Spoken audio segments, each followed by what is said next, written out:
చిరంజీవి గారు, we all love you. And అరే చిరంజీవి గారికి పద్మవిభూషణ్ వచ్చింది, అందరూ వేసుకోండి. ఫస్ట్ ఆఫ్ ఆల్ మీకు తెలుసా అసలు ఇండిపెండెన్స్ వచ్చినప్పటి నుంచి ఇండియాలో ఒక 300 మందికి వచ్చింది పద్మవిభూషణ్.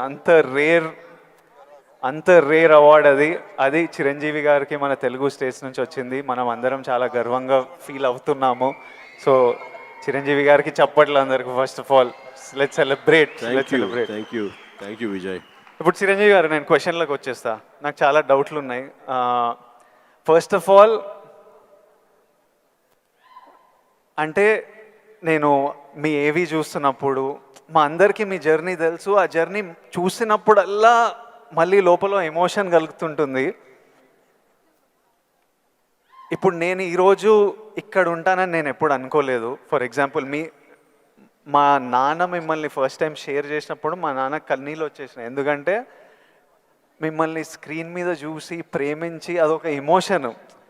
ఎస్పెషలీ ఆ టైమ్స్లో అదొక విపరీతమైన ఎమోషన్. అలాంటిది మా కొడుకు వల్ల నేను చిరంజీవి గారితో స్టేజ్ మీద ఉన్నా, నన్ను కౌగిలించుకుంటున్నారు అన్నది ఇంటికి వచ్చిన తర్వాత కూర్చొని మాట్లాడుకునే ఎన్నో రోజుల మొన్నటి వరకు కూడా మాట్లాడుకునే ఇన్సిడెంట్ అది. అంత స్ట్రాంగ్ ఎమోషన్. సో నాకు తెలియదు, మా నాన్నకు తెలియదు మేము ఈరోజు ఇక్కడ ఉంటామని. మీరు ఎప్పుడన్నా ఊహించారా ఈరోజు మీరు మెగాస్టార్ చిరంజీవి అవుతారని?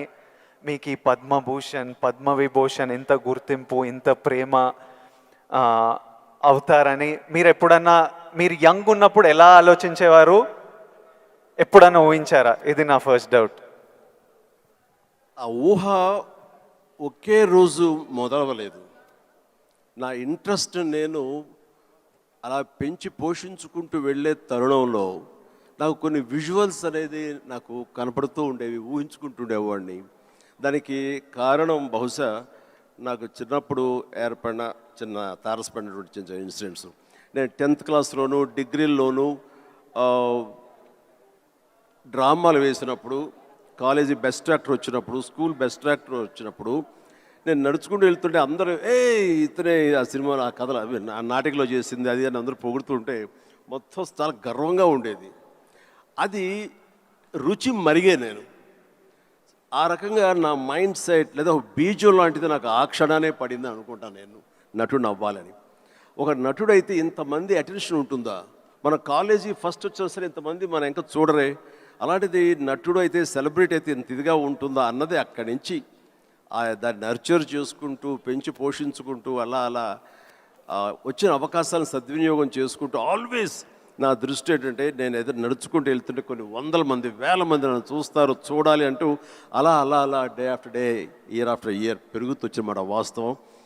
సినిమాల్లోనే రాణించాలి, సినిమాల్లోనే ఉండాలి అంటూ నా ఇష్టదైవమైన ఆ ఆంజనేయ స్వామిని నేను స్మరించుకుంటూ, ఆయనతో సంభాషించుకుంటూ, ఆయనతోటి బేరసారాలు ఆడుతూ, నువ్వు నన్ను ఆ పొజిషన్ తీసుకెళ్తే నేను నీ కోసం ఈ త్యాగాలు చేస్తాను, నీ కోసం ఇంత క్రమశిక్షణతో ఉంటాను, నన్ను ఆ పొజిషన్ తీసుకువెళ్ళు అంటూ నిరంతరం ఆయనతో ఇంటరాక్ట్ అవుతూనే వచ్చేవాడిని.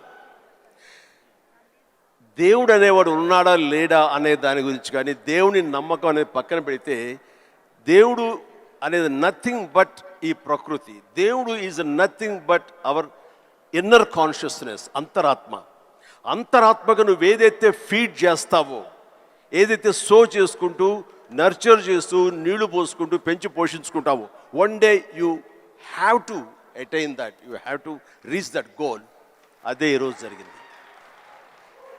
ఇప్పుడు మీరు కాబట్టి నీకు షార్ట్ ఆన్సర్, ఎస్ ఊహించారు, ఈ పొజిషన్ రావాలని ఊహించారు, అందుకే వచ్చారు.